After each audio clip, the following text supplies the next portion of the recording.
Misalnya norma kesopanan dalam bahasa Jawa itu hanya bisa diwujudkan atau sarana mewujudkan norma itu adalah dalam wujud bahasa yang memang mempunyai tataran kesopanan. Halo YouTube, halo teman-teman semuanya, kembali lagi di kanal Sabtu Tusa. Kali ini kami sedang bersama Pak Dr. R.Y. Rajaban M. Hum.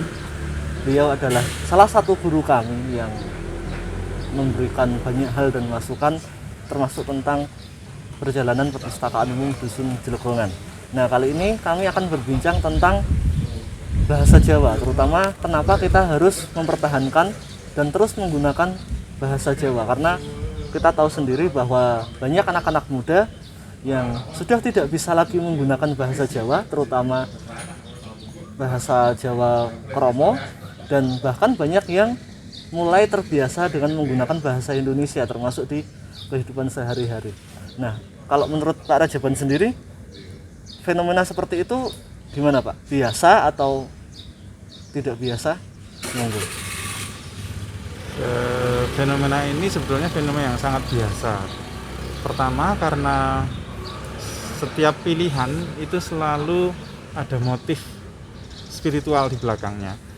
Contoh misalnya orang memilih menggunakan bahasa, pertimbangan pokoknya adalah pertimbangan praktis. Artinya bahwa ketika orang mencoba memilih bahasa, apakah saya mau pakai bahasa Jawa atau bahasa Indonesia, dipastikan pertimbangannya adalah pertimbangan praktis, yaitu ketika saya menggunakan bahasa ini, saya mendapatkan manfaat apa. Manfaatnya tentu kemudian hitungannya adalah hitungan latar belakang kapitalistik. Ketika secara kapitalis pertimbangan penggunaan bahasa itu tidak menguntungkan, maka orang tidak akan memilih bahasa yang tidak memberikan kontribusi signifikan, terutama dalam pandangan kapitalisme. Itulah kenapa perubahan kecenderungan anak-anak muda untuk tidak memilih menggunakan bahasa Jawa menjadi hal yang sangat biasa terjadi dimanapun. Itu yang pertama. Kemudian yang kedua, secara politis bahasa Indonesia itu memang mempunyai kekuatan mematikan, dalam artian bahwa mematikan bahasa-bahasa daerah, karena seluruh aspek kehidupan formal yang diterima adalah bahasa Indonesia sebagai bahasa persatuan. Ini yang kemudian tidak dilihat pada saat dicetuskan dulu bahwa kita perlu mempunyai bahasa nasional, yaitu bahasa Indonesia.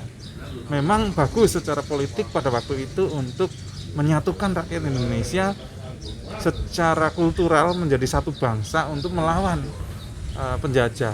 Tetapi di kemudian hari ada aspek-aspek yang mestinya diantisipasi bahwa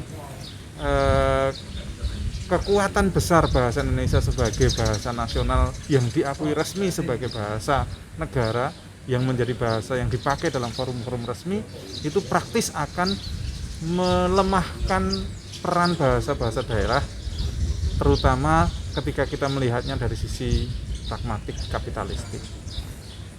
Berarti tetap itu sesuatu yang normal, Pak? Sangat normal. Sangat dan normal. Kalau kita tahu sendiri bahwa Jawa sebagai suku itu kan suku terbesar Pak di Betul, Indonesia, ya. Dengan lebih dari 70% mungkin. Dengan kondisi yang sekarang, mungkin nggak Pak kedepannya bahwa bahasa Jawa akan menjadi bahasa yang asing di rumahnya sendiri? Maksudnya di daerah-daerah dengan budaya Jawa seperti Jogja atau Solo, mungkin nggak Pak di masa mendatang? Ya, kalau bahasa Jawa dalam artian bahasa Jawa ngoko akan tetap bertahan, tetapi ketika yang dimaksud adalah bahasa Jawa komunikasi formal dalam artian bahasa Jawa dalam tataran kromo, tataran kesopanan yang memang distandarisasi, itu pasti akan berkurang dan bahkan sangat mungkin ditinggalkan. Kalau bahasa ngokonya ya tentu tidak, karena setiap orang yang lahir akan berkomunikasi secara wajar dalam bahasa ibunya. Selama ibunya tetap menggunakan bahasa Jawa ngoko dalam ranah keluarga, anak-anak tetap akan menggunakan bahasa Jawa. Tetapi dalam artian bahasa Jawa sebagai bahasa formal yang dipakai dalam bahasa formal, yaitu bahasa kromo, ya tentu tidak akan bisa bertahan lama, karena konteks penggunaan bahasa kromo yang menjadi formalisasi bahasa Jawa itu tidak memberikan kontribusi secara signifikan, terutama dalam hal kapitalis, artinya dalam hal keuntungan finansial. Artinya ketika saya menggunakan bahasa kromo, itu forumnya apa? Nah, forum itu menjadi penentu apakah bahasa kromo yang menjadi bahasa formal, bahasa Jawa dalam komunikasi formal itu akan bertahan atau tidak. Berarti tetap ada pengaruhnya dengan pendidikan keluarga nih. Oh jelas, jadi bahasa itu kan dilahirkan dalam keluarga. Bahasa apapun, jadi bahasa Jawa itu dilahirkan dalam keluarga berbahasa Jawa. Tetapi patut diingat bahwa yang dilahirkan dalam keluarga adalah bahasa komunikasi. Nah, dalam bahasa Jawa, dalam lingkup bahasa Jawa, terutama bahasa Jawa dalam artian yang kromo, itu hanya dilahirkan dalam keluarga-keluarga yang memang berbahasa kromo, dan itu sangat terbatas pada keluarga-keluarga keraton. Ketika sudah di luar beteng, bahkan sekarang pun yang di dalam beteng pun sudah tidak menggunakan bahasa kromo yang melahirkan kemudian generasi pengguna bahasa Jawa kromo. Tetapi yang jelas di perkampungan, di seluruh desa yang berkomunitas Jawa, yang dilahirkan adalah bahasa Jawa Ngoko. Iya. Dan tadi kan jenengan berkata bahwa tetap ada kemungkinan hilang dan hanya bertahan sebagai bahasa komunikasi atau bahasa Jawa Ngoko. Kalau seumpama itu terjadi, Pak, ada nggak sesuatu lain yang ikut hilang dari aspek budaya ketika sebuah bahasa hilang atau sudah jarang digunakan? Pasti, karena seluruh tatanan norma, seluruh tatanan norma dalam masyarakat itu hanya bisa diwujudkan dalam bungkus bahasa. Misalnya norma kesopanan dalam bahasa Jawa itu hanya bisa diwujudkan, atau sarana mewujudkan norma itu adalah dalam wujud bahasa yang memang mempunyai tataran kesopanan. Ketika bahasa itu punah, orang tidak punya media lagi untuk mengungkapkan nilai norma kesopanan itu dalam wujud bahasa. Artinya selain bahasanya hilang, seluruh sistem norma yang termuat dalam bahasa itu akan ikut hilang, itu pasti. Berarti tidak hanya sedikit ya, Pak? Wah, sangat banyak. Sangat banyak. Termasuk mungkin ketika anak-anak muda mulai unggah-ungguh tata krama, itu hal yang mungkin hilang. Pasti. Ketika sebuah bahasa hilang. Pasti. Jadi seluruh sistem normanya akan ikut hilang. Tidak hanya sopan santun, bahkan juga misalnya pola pikir. Karena kita harus ingat bahwa pola pikir penutur itu terrefleksi dalam bahasanya. Ketika bahasa itu hilang, ya ikut pola pikirnya akan ikut hilang. Itu. Kalau dari studi kasus di Indonesia, Pak, banyak nggak bahasa daerah yang sudah hilang, punah, dan statusnya terancam?